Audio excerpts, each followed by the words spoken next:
Hello everyone, मैं दुदुन मेहता आज आप लोगों को प्लाज्मा मेम्ब्रेन का अगला जो पार्ट है, प्लाज्मा मेम्ब्रेन प्रोटीन, उसको डिस्कस करने जा रहा हूँ।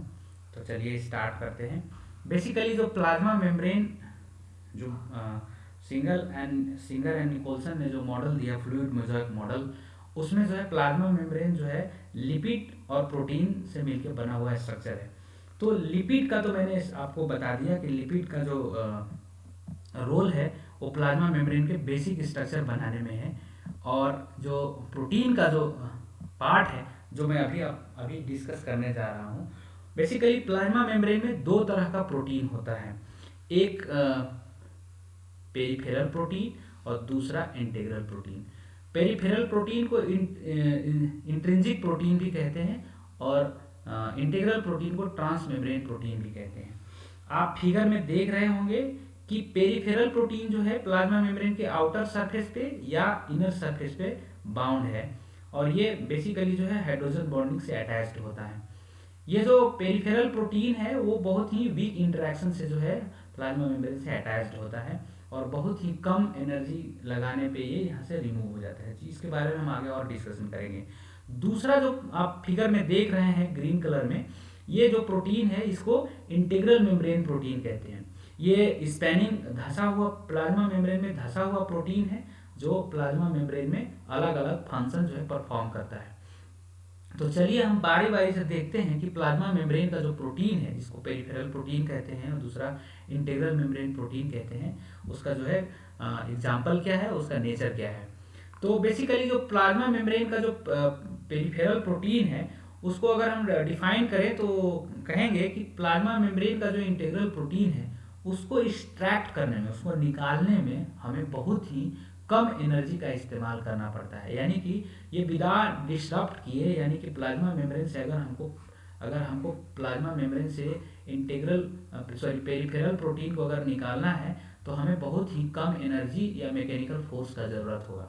ठीक है, ये basic structure of plasma membrane को डिसरप्ट किए, बेसिक स्ट्रक्चर जो प्लाज्मा मेम्ब्रेन का है उसको डिसरप्ट किए ही हम इसको निकाल सकते हैं। तो बेसिकली जो प्लाज्मा मेम्ब्रेन का पेरिफेरल प्रोटीन है उसको हम मेम्ब्रेन से बिना प्लाज्मा मेम्ब्रेन के स्ट्रक्चर को डिसरप्ट किए ही उसको हम एक्सट्रैक्ट कर सकते हैं, उसको बाहर निकाल सकते हैं।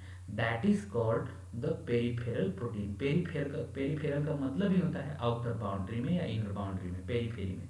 ठीक, जो मेजर इंटरेक्शन होता है पेरिफेरल प्रोटीन का, वो हाइड्रोजन बॉन्डिंग होता है। ठीक, और जो दूसरा जो इंटरेक्शन होता है वो आयनिक इंटरेक्शन होता है। मोस्टली जो प्लाज्मा मेम्ब्रेन में इंटीग्रल प्रोटीन जो होता है वो वाटर सोल्यूबल होता है, वाटर में सोल्यूबल होता है, वाटर में घुलने वाला होता है। ठीक है, और इसका एग्जाम्पल है स्पेक्ट्रीन। स्पेक्ट्रीन जो है आरबीसी में पाया जाने वाला जो प्रोटीन है, और ये स्ट्रक्चरल प्रोटीन है, प्लाज्मा मेम्ब्रेन के इनर साइड में प्रेजेंट होता है और आरबीसी के मेम्ब्रेन को एक स्ट्रक्चर प्रदान करता है, एक स्ट्रेंथ प्रदान करता है उसको स्पेक्ट्रीन, और सबसे ज़्यादा संख्या में पाया जाता है। मोस्ट अबेंडेंट प्रोटीन है जो प्लाज्मा मेम्ब्रेन ऑफ आरबीसी में पाया जाता है, स्पेक्ट्रीन। दूसरा जो प्रोटीन है वो इंटीग्रल प्रोटीन है। इंटीग्रल प्रोटीन का डेफिनेशन ये है कि इसको प्लाज्मा मेम्ब्रेन से निकालने के लिए हमें डिटर्जेंट का जरूरत पड़ता है। विदाउट डिटर्जेंट के इस्तेमाल के हम प्लाज्मा मेम्ब्रेन के इंटीग्रल प्रोटीन को नहीं आइसोलेट कर सकते हैं। तो प्लाज्मा मेम्ब्रेन के इंटीग्रल प्रोटीन को, इंटीग्रल मतलब धंसा हुआ प्रोटीन को निकालने के लिए हमको प्लाज्मा मेम्ब्रेन का जो बेसिक स्ट्रक्चर है उसको डिसरप्ट करना पड़ेगा, उसको तोड़ना पड़ेगा, उसको ब्रेक करना पड़ेगा, और उसके लिए हमको डिटर्जेंट का इस्तेमाल करना पड़ेगा। बात करते हैं डिटर्जेंट का, तो डिटर्जेंट दो तरह का होता है, एक नेचुरल डिटर्जेंट और दूसरा सिंथेटिक डिटर्जेंट। नेचुरल डिटर्जेंट का एग्जांपल है बाइल साल्ट, और दूसरा जो सिंथेटिक डिटर्जेंट है उसका एग्जांपल है सोडियम क्लोराइड सल्फेट, एसडीएस। ठीक है, एसडीएस उसका एग्जांपल है, एसडीएस। और जो बाइल साल्ट होता है वो चार्ज मॉलिक्यूल होता है, उसमें चार्ज होते हैं, और जो एसडीएस होता है वो अनचार्ज मॉलिक्यूल है। तो आप बाइल साल्ट या एसडीएस की सहायता से प्लाज्मा मेम्ब्रेन के जो प्रोटीन है, इंटीग्रल प्रोटीन है, उसको आप निकाल सकते हैं, उसको आइसोलेट कर सकते हैं। माइल्ड या वीक डिटर्जेंट का इस्तेमाल करके हम इसको आइसोलेट कर सकते हैं। मेजर जो इंटरेक्शन होता है जो प्लाज्मा मेम्ब्रेन में जो प्रोटीन धंसा हुआ पार्ट है, जो इंटरेक्शन मेनली जो होता है वो हाइड्रोफोबिक फोर्स ऑफ इंटरेक्शन होता है, हाइड्रोफोबिक नेचर का होता है जो प्लाज्मा मेम्ब्रेन में धंसा हुआ पार्ट है। चूंकि प्लाज्मा मेम्ब्रेन जो बना हुआ है वो बना हुआ है लिपिड और प्रोटीन से, तो जो प्रोटीन का पार्ट है, वो जो लिपिड का पार्ट है वो जो है फैटी एसिड का पार्ट होता है, दो जो कि हाइड्रोफोबिक होता है। तो जो हाइड्रोफोबिक जो नेचर का जो एमिनो एसिड है वो प्रोटीन में पाया जाएगा, और वो प्रोटीन जो है इसमें धंसा हुआ रहेगा, जो हाइड्रोफोबिक हाइड्रोफोबिक इंटरेक्शन करके उसमें स्पैन रहेगा, उसमें पड़ा रहेगा। ठीक है। मोस्टली जो इंटीग्रल प्रोटीन होता है वो वाटर इनसोल्युबल होता है, वाटर में घुलता नहीं है। ठीक है। इसलिए इसका जो नेचर होता है वो एम्पीपैथिक होता है। एम्पीपैथिक मतलब कि एक तरफ पोलर ग्रुप हो जाएगा और एक तरफ पोलर ग्रुप और एक तरफ जो है नॉन पोलर ग्रुप हो जाएगा, नॉन पोलर ग्रुप हो जाएगा। एक तरफ पोल जनरेट हो जाएगा और एक तरफ पोल जनरेट नहीं हो जाएगा। This is called the amphipathic molecule. Transmembrane protein में भी सिंगल पास हो सकता है और मल्टी पास हो सकता है। ट्रांसमेम्ब्रेन जो प्रोटीन है, मैं यहाँ पे फोटो बना रहा हूँ, ट्रांसमेम्ब्रेन प्रोटीन सिंगल पास हो सकता है या मल्टी पास हो सकता है, सिंगल पास हो सकता है या मल्टी पास हो सकता है। सिंगल पास ट्रांसमेम्ब्रेन प्रोटीन का एग्जांपल है ग्लाइकोफोरीन, ग्लाइकोफोरीन। ठीक है, जो आरबीसी के ट्रांसमेम्ब्रेन रीजन में स्पैन रहता है, पड़ा रहता है। और मल्टी पास ट्रांसमेम्ब्रेन प्रोटीन का जो मोस्टली जो पाया जाता है, जो एग्जांपल दिया जाता है, वो बैंड 3 प्रोटीन है। बैंड 3 प्रोटीन जो है क्लोराइड बाइकार्बोनेट एक्सचेंजर के नाम से भी जाना जाता है। ये क्या करता है कि सेल के अंदर से, सेल के मेम्ब्रेन पे तो पड़ा रहेगा, सेल के अंदर से बाइकार्बोनेट आयन को बाहर कर देगा, बाइकार्बोनेट आयन को बाहर कर देगा और क्लोरीन आयन को सेल के अंदर जो है इंसर्ट कर देगा। That is called the chloride bicarbonate exchanger. Exchanger मतलब कि एक्सचेंज करना, एक को भेज रहा है एक को ला रहा है। ठीक, इसका जो वेट होता है वो 95 किलो डाल्टन का होता है। It is responsible for mediating the electroneutral exchange of chloride for bicarbonate. Chloride ion और बाइकार्बोनेट का न्यूट्रल एक्सचेंज करता है, यानी कि एक चार्ज इधर जा रहा है तो एक चार्ज इधर भी, तो न्यूट्रल एक्सचेंज हो रहा है। ऐसा नहीं कि चार्ज सेल के साइटोप्लाज्म में गेन हो रहा है और नॉन साइटोसोलिक फेज में जो है कम हो रहा है, ऐसा नहीं है। तो न्यूट्रल एक्सचेंज करता है। ट्रांसमेम्ब्रेन प्रोटीन है हैविंग ट्रांसमेम्ब्रेन अल्फा हेलिसेस। जो ट्रांसमेम्ब्रेन प्रोटीन होता है उसको जो बेसिकली जो उसमें प्रेजेंट होता है वो अल्फा हेलिक्स ज़्यादातर प्रेजेंट होते हैं, अल्फा हेलिक्स ज़्यादातर प्रेजेंट होते हैं। और जो अल्फा हेलिक्स प्रेजेंट होते हैं उसमें 21 से लेकर 26 एमिनो एसिड ऐसे होते हैं जो हाइड्रोफोबिक नेचर के होते हैं और मेम्ब्रेन में स्पैन होते हैं, मेम्ब्रेन में पड़े रहते हैं। तभी यहाँ पे ये रह पाएंगे जब हाइड्रोफोबिक नेचर का होगा। क्यों? क्योंकि फैटी एसिड भी हाइड्रोफोबिक नेचर का है और हाइड्रोफोबिक तभी साथ में रह सकता है, दोनों सेम नेचर का होगा तभी प्लाज्मा मेम्ब्रेन में पड़ा रहेगा। अदरवाइज अगर ये हाइड्रोफिलिक हो जाए और हाइड्रोफोबिक है तो दोनों के बीच में इंटरेक्शन ही नहीं हो पाएगा और दोनों रह ही नहीं पाएगा, फिर उसमें वहाँ पे ऊर्जा का इस्तेमाल होने लगेगा, एनर्जी का इस्तेमाल होगा। दूसरा जो है क्वाइल्ड इंटू अल्फा हेलिक्स के फॉर्म में रहता है, क्वाइल्ड इंटू अल्फा हेलिक्स के फॉर्म में रहता है। Facilitate spanning of the membrane by layer, facilitate करता है स्पैनिंग मेम्ब्रेन बाई लेयर को और जो है इसको जो है स्ट्रक्चर प्रदान करता है। दूसरा जो है अल्फा हेलिसिस के अलावे जो कम संख्या में पाया जाने वाला ट्रांसमेम्ब्रेन प्रोटीन जो है वो है आपका बीटा बैरल स्ट्रक्चर में पाया जाता है, बीटा बैरल स्ट्रक्चर में। और बीटा बैरल स्ट्रक्चर में भी कौन सा structure? Anti parallel beta barrel strand के फॉर्म में रहता है। बीटा बैरल जो इंटीग्रल प्रोटीन का जो पार्ट हो सकता है वो 8 से लेकर 22 स्ट्रैंड तक हो सकते हैं, ये वेरी करता है। अलग अलग प्रोटीन में हो सकता है 8 हो सकता है 10 हो सकता है 16 हो, किसी में 22 हो, तो अलग अलग प्रोटीन में ये वेरी करता है। One common example of the beta barrel anti parallel beta strand रखने वाला प्रोटीन है, एग्जाम्पल है उसका पोरीन प्रोटीन। ठीक है, और पोर फॉर्मिंग प्रोटीन है। पोरीन प्रोटीन क्या होता है कि मेम्ब्रेन में जो है पोरीन प्रोटीन जो है प्रेजेंट होते हैं जो वाटर मॉलिक्यूल को सेल से बाहर जाने दे सकता है और अंदर आने दे सकता है। ठीक, which allow hydrophilic solute 600 Dalton के सोल्यूट को जो वाटर में सोलूबल है उसको डिफ्यूज होने में आसानी से मदद करता है सेल के अंदर, ठीक है। The porin beta barrel is form from the 16 standard anti parallel beta sheet से बना होता है। ये जो पोरिन प्रोटीन है वो 16 बीटा एंटी पैरेलल स्ट्रैंड से बना हुआ प्रोटीन है। Beta barrel is stabilized by extensive hydrogen bonding between beta strands, और ये जो स्टेबलाइज है इसमें वो जो 16 स्ट्रैंड जो है अपने में हाइड्रोजन बॉन्डिंग से स्टेबलाइज रहते हैं, और जो बीच का रीजन है वो हाइड्रोफिलिक होता है। हाइड्रोफिलिक होगा तभी वाटर मॉलिक्यूल इसके अंदर से होके जा सकता है। आप ध्यान रखेंगे, इसको एग्जाम में पूछा जाने वाला क्वेश्चन है। हाइड्रोफोबिक इंटरेक्शन, हाइड्रोफोबिक नेचर उसके बीच में पड़े रहेंगे, तभी जाकर के वाटर मॉलिक्यूल इससे होकर के गुजर सकता है। तो ये जो अंदर का पार्ट होता है, बीच का जो पार्ट होता है वो हाइड्रोफिलिक नेचर का होता है, इसलिए बाकी के जो स्पेनिंग रीजन है वो हाइड्रोफोबिक होते हैं। तो आगे का देखते हैं। नेक्स्ट जो एक और अनदर टाइप का जो प्रोटीन है वो है लिपिड लिंक्ड प्रोटीन या प्रोटीन एंकर्ड प्रोटीन, ठीक। जो प्लाज्मा मेम्ब्रेन के अंदर के जो साइटोसोलिक फेस है उसमें ज्यादातर संख्या में पाए जाते हैं। उसके ज्यादातर नंबर में जो है प्लाज्मा मेम्ब्रेन के इनर साइड में, जिसको साइटोसोलिक फेस कहते हैं, उधर पाया जाता है।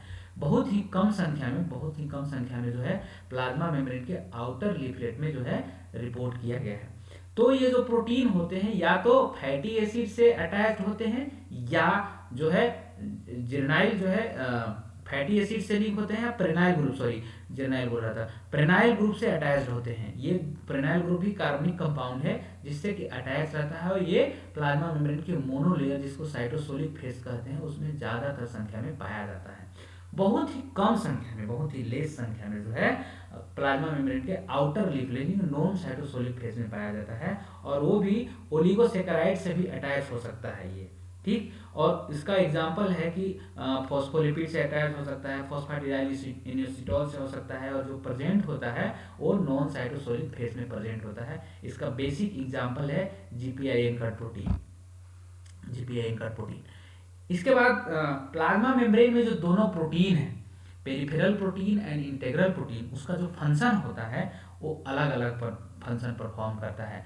जो प्लाज्मा मेम्ब्रेन में प्रोटीन है, मैं बता रहा हूँ आपको, पहला जो मैंने लिख रखा है स्ट्रक्चरल प्रोटीन, तो प्लाज्मा मेम्ब्रेन को स्ट्रक्चर प्रदान करेगा, उसके स्ट्रक्चर को बनाएगा, उसके जो बेसिक ढांचा है उसको बनाएगा। उसका एग्जाम्पल है स्पेक्ट्रीन जो है प्लाज्मा मेम्ब्रेन के इनर लीफलेट में प्रेजेंट होता है और प्लाज्मा मेम्ब्रेन को स्ट्रेंथ प्रदान करता है। दूसरा है ट्रांसपोर्ट प्रोटीन, मैं अभी इसके बारे में और चर्चा करूंगा, जिक्र करूंगा ट्रांसपोर्ट प्रोटीन। तीसरा है जो रिसेप्टर प्रोटीन प्लाज्मा मेम्ब्रेन पे जो प्रोटीन होते हैं, इंटीग्रल प्रोटीन और पेरिफेरल प्रोटीन, और रिसेप्टर के जैसा भी काम करते हैं, रिसेप्टर का काम करते हैं सेल को बहुत सारे फंक्शन परफॉर्म करने के लिए। उसको जो है कुछ ऐसे मॉलिक्यूल होते हैं जो सेल के अंदर नहीं जा सकते, जो फोबिक नेचर के होते हैं वो अंदर नहीं जा सकते। तो ऐसे मॉलिक्यूल को जो है सेल क्या करता है कि उसके लिए सिग्नल का काम करता है, और सिग्नल मॉलिक्यूल जो है बाहर रिसेप्टर के जैसा काम करते हैं, उससे बाइंड करते हैं, और सिग्नल फिर सेल के अंदर में जो है जनरेट होता है। तो सिग्नल मॉलिक्यूल आकर के रिसेप्टर से बाइंड करेगा और सिग्नल सेल के अंदर में जनरेट होगा, और सेल का जो अंदर का फंक्शन है वो जो है पूरा होगा। तो जो रिसेप्टर मॉलिक्यूल है उसका काम है रिसेप्टर मॉलिक्यूल का सिग्नल को रिसेप्ट करना और अंदर के सिस्टम को, यानी कि सेल के अंदर के सिस्टम को सिग्नल जो है प्रोवाइड करना, ठीक। तो उसका बेसिक एग्जांपल है जीपीसीआर, जी प्रोटीन कपल रिसेप्टर, इसके बारे में भी मैं आगे चर्चा करूंगा। दूसरा जो प्रोटीन है कैटालाइटिक रोल प्ले करता है। कैटालाइटिक रोल प्ले करना मतलब एडिनाइलेट साइक्लेट है जो एटीपी से एएमपी बनाता है, साइक्लिक एएमपी बनाता है, जो है सेकेंडरी मैसेंजर के तौर पे काम करता है। सेल के अंदर साइटोप्लाज्म में जो है सेकेंडरी मैसेंजर जनरेट होता है। दूसरा जो प्रोटीन है सेल के मेम्ब्रेन में प्रेजेंट होता है signal transaction protein, signal transaction का काम करता है, सिग्नल को प्रोड्यूस करता है और एक दूसरे को पास करता है, जैसे रैफ, ठीक। तो ये सिग्नल को ट्रांसमिट करता है, एक से दूसरे को देता है। ये प्रोटीन जो है प्लाज्मा मेम्ब्रेन में पड़ा रहता है। अब हम बात करने जा रहे हैं कि ट्रांसपोर्ट प्रोटीन जो होता है, बेसिकली यहीं पे मैं डिस्कस कर रहा हूँ कि ट्रांसपोर्ट प्रोटीन जो है बेसिकली दो तरीके का होते हैं, एक कैरियर और दूसरा चैनल। चैनल मेडिएटेड ट्रांसपोर्ट और कैरियर मेडिएटेड ट्रांसपोर्ट। सेल के अंदर जो ट्रांसपोर्ट हो रहा है कोई भी चीज़ का, वो या तो कैरियर के थ्रू हो सकता है या चैनल के थ्रू हो सकता है। कैरियर मेडिएटेड ट्रांसपोर्ट जो होता है वो को ट्रांसपोर्ट होता है, साथ में दो मॉलिक्यूल अंदर जा रहे हैं, वो जाएगा तो वो भी जाएगा, साथ में दो मॉलिक्यूल जा रहे हैं। या यूनिपोर्टर ट्रांसपोर्ट। यूनिपोर्टर ट्रांसपोर्ट का मतलब कि एक मॉलिक्यूल जो है जा रहा है तो दूसरा मॉलिक्यूल भी जाएगा, दूसरा मॉलिक्यूल भी जाएगा। इसमें दो तरीके का होता है, एक सिम पोर्टर होता है, यानी कि दोनों मॉलिक्यूल साथ में अंदर जा रहे हैं, सिम पोर्टर, और दूसरा होता है एंटी पोर्टर, एक अंदर जा रहा है तो एक बाहर जा रहा है, सॉरी, एक अंदर जा रहा है तो एक बाहर जा रहा है, तो इसको बोलते हैं एंटी पोर्टर। अब हम बात करते हैं चैनल मेडिएटेड का। चैनल मेडिएटेड जो ट्रांसपोर्ट होता है वो दो तरीके का होता है, एक लीकी चैनल होता है जो ओपन होता है, हमेशा हमेशा उससे मॉलिक्यूल लीक करते रहते हैं, बाहर जा सकते हैं, अंदर आ सकते हैं। दूसरा होता है गेटेड चैनल होता है, जिसमें गेट लगा होता है, जब जरूरत होगा तो गेट खुलेगा और जब जरूरत होगा तो गेट बंद हो जाएगा। तो कब गेट खुलेगा और कब गेट बंद होगा ये डिपेंड करता है। इसमें भी तीन तरह के होते हैं गेट। एक लिगैंड गेटेड होता है, लिगैंड को आकर के बाइंड किया, यहाँ पे मान लीजिए कि कोई कोई गेटेड चैनल है, यहाँ पे आकर के एटीपी बाइंड किया तो ये गेट खुल गया और फिर जो है मॉलिक्यूल अंदर जो है चला जाएगा। तो एक लिगैंड के जैसा काम कर रहा है, यहाँ पे एटीपी एनर्जी नहीं दे रहा है, एक लिगैंड के जैसा काम कर रहा है। मैकेनिकल गेटेड होते हैं, कोई मैकेनिकल फोर्स जनरेट हुआ तो जो है गेट खुल गया, और नहीं तो मैकेनिकल फोर्स जनरेट नहीं हो रहा है तो गेट बंद है, तो मॉलिक्यूल अंदर का अंदर है और बाहर का बाहर है। दूसरा है वोल्टेज गेटेड। वोल्टेज में अगर चेंज आ रहा है, मेम्ब्रेन में स्पैनिंग रीजन है, अगर मेम्ब्रेन के दोनों तरफ में वोल्टेज में बहुत ग्रेडियंट होता है, अगर वोल्टेज में चेंजेस आ रहा है तो गेट जो है खुल जाते हैं। इसका मैं एग्जांपल दूंगा, नर्व कंडक्शन का एग्जांपल मैं आपको आगे के लेक्चर में बताऊंगा। तो गेट जो है खुल जाता है, अगर वोल्टेज में चेंजेज आए तो नर्व कंडक्शन जनरेट हो जाता है। इसके बाद प्रोटीन का पार्ट खत्म होते ही फिर आता है कि मेम्ब्रेन में जो है कार्बोहाइड्रेट भी प्रेजेंट होता है 8 से 10%। ठीक, तो कार्बोहाइड्रेट जो है जितना भी यूकैरियोटिक सेल है उसके कार्बोहाइड्रेट उसमें प्रेजेंट होते हैं। Found in oligosaccharide as a form of glycoprotein या ग्लाइकोलिपिड। ग्लाइकोप्रोटीन के फॉर्म में होगा, ग्लूकोज प्लस प्रोटीन के फॉर्म में होगा, या ग्लूकोज प्लस लिपिड के फॉर्म में होगा। contain integral proteoglycan molecule with surface exposed polysaccharide chains। polysaccharide chain से जो है सरफेस जो है एक्सपोज रहेगा, ये सिग्नल का काम करेगा, सिग्नल ट्रांजैक्शन का काम करेगा और सेल के सरफेस पे प्रेजेंट होता है। बेसिकली जो होगा वो सेल के सरफेस पे प्रेजेंट होगा, यानी कि नॉन साइटोसोलिक लीफलेट में प्रेजेंट होगा। एक बेसिक एग्जांपल है सेल कोट ग्लाइकोकैलिक्स। ठीक है, it use to describe the carbohydrate coating on the cell surface. Glycocalyx या सेल कोट जो है कार्बोहाइड्रेट का बना हुआ एक स्ट्रक्चर है जो सेल के आउटर सरफेस में बना हुआ है और सेल को जो है स्ट्रेंथन प्रदान करता है और सेल को जर्क से बचाता है, सेल को मैकेनिकल ब्रेकेज से बचाता है। स्पेसिफिसिटी क्या है? It help cell surface from the mechanical damage and also mediate specificity. इसका स्पेसिफिसिटी जनरेट करता है, किसी को अंदर आने देगा, किसी को अंदर नहीं आने देगा, उतना तो ज़्यादा नहीं करता लेकिन किसी किसी मॉलिक्यूल में करता है। ट्रांजिएंट रोल प्ले करता है। सेल सेल अधेशन का इवेंट जो है सेल सेल अधेशन परफॉर्म करता है। एक सेल दूसरे सेल से जब अटैच होगा, जुड़ेगा, तो उसको जोड़ने वाला काम जो है कार्बोहाइड्रेट ही करेगा। ठीक है, ग्लाइकोकैलिक्स ही करेगा। ठीक है, तो ये आज का लेक्चर रहा। मैंने आपको डिस्कस किया पेरिफेरल प्रोटीन और इंटीग्रल प्रोटीन। पेरिफेरल प्रोटीन का आपको एग्जांपल बताया और इंटीग्रल प्रोटीन का एग्जांपल दिया। फिर मैंने बताया आपको लिपिड लिंक्ड प्रोटीन, जो लिपिड से लिंक्ड है प्रोटीन, लिपिड लिंक्ड प्रोटीन। और फिर मैंने आपको बताया carbohydrates which present in plasma membrane. तो आज का लेक्चर खत्म हुआ। धन्यवाद।